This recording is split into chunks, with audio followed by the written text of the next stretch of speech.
السلام عليكم يا جدعان، عاملين ايه؟ النهارده هكلمكم عن شوية حاجات غريبة في ألمانيا.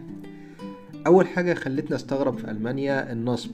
وأنا اتكلمت عن النصب أول حاجة لأن بصراحة ده أول حاجة تعرضت لها أول ما جيت على طول.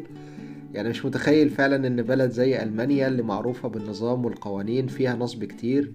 بس الحقيقة إن تقريبا عشان طرق النصب مختلفة عن اللي احنا بنشوفها واحنا لسه مش عارفين القوانين والنظام، فبيخليك تقع فيها بسهولة وتبقى فريسة سهلة للنصابين. وبرغم من ان قوة الشرطة الألمانية ان الشرطة الألمانية قوية جدا، ويجيبوا لك حقك على طول اول ما تحصل مشكلة، لكن في بعض الحالات مش بيقدروا يجيبوا لك حقك ومش بيقدروا يساعدوك بسبب نقص المعلومات.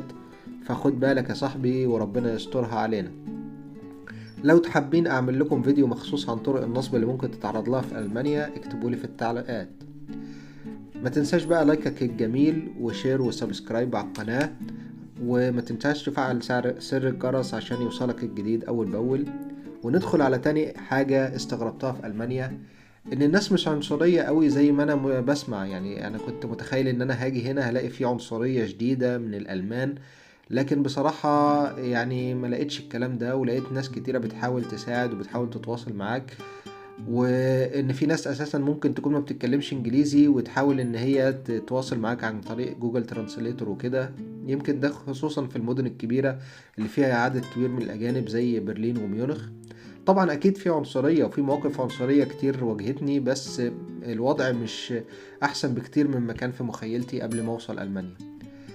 الحاجة بقى اللي بجد وجعت دماغي يا جماعة، الاوراق يا جماعة. الاوراق في المانيا حاجة تانية خالص.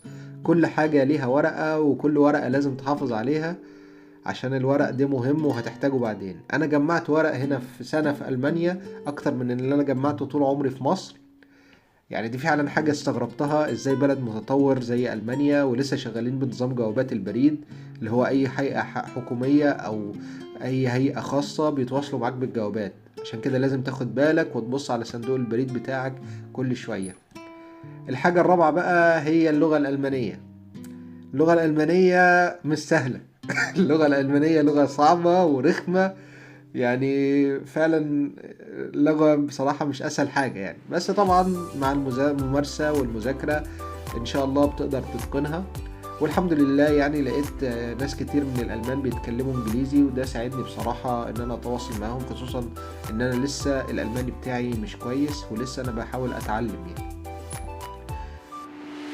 ندخل بقى على خامس حاجة استغربتها في ألمانيا، وهي رخصة القيادة. هنا عشان تحصل على رخصة القيادة في ألمانيا فدي قصة تاني جدا. العملية طويلة ومكلفة جدا ومحتاجة صبر وإصرار عشان تعدي الامتحانات. مش سهل خالص إن أنت تاخد الرخصة، ممكن تدفع لأكتر من 5000 يورو أو أكتر، وكمان تاخد فترة 3 أو 4 شهور وممكن توصل ل6 شهور، وفي الآخر ممكن ما تعديش من أول مرة.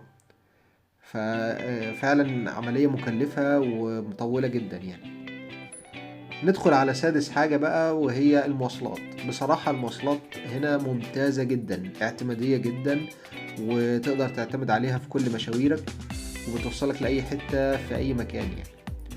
والحاجة الجميلة ان انت في اشتراك شهري للمواصلات بتدفعه حوالي من 50 ل60 يورو، بتقدر تركب بيه كل حاجة، قطارات، مترو، اتوبيس، ترام، وكمان ممكن تتنقل بيه من المدن ما بين مدينة للتانية. فانت الاشتراك الشهري ده بيبقى شامل كل حاجة وشامل كل تنقلاتك في كل ألمانيا.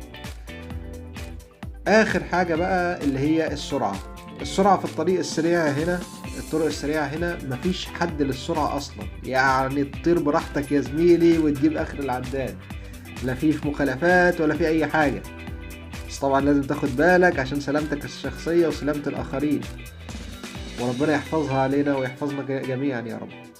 يا رب الفيديو يكون عجبكم، وما تنسوش تعملوا لايك وشير وسبسكرايب للقناة عشان تعرفوا كل جديد. ولو في اي اسئلة يا ريت تسيبوها لي في التعليق، وما تنسوش في التعليقات.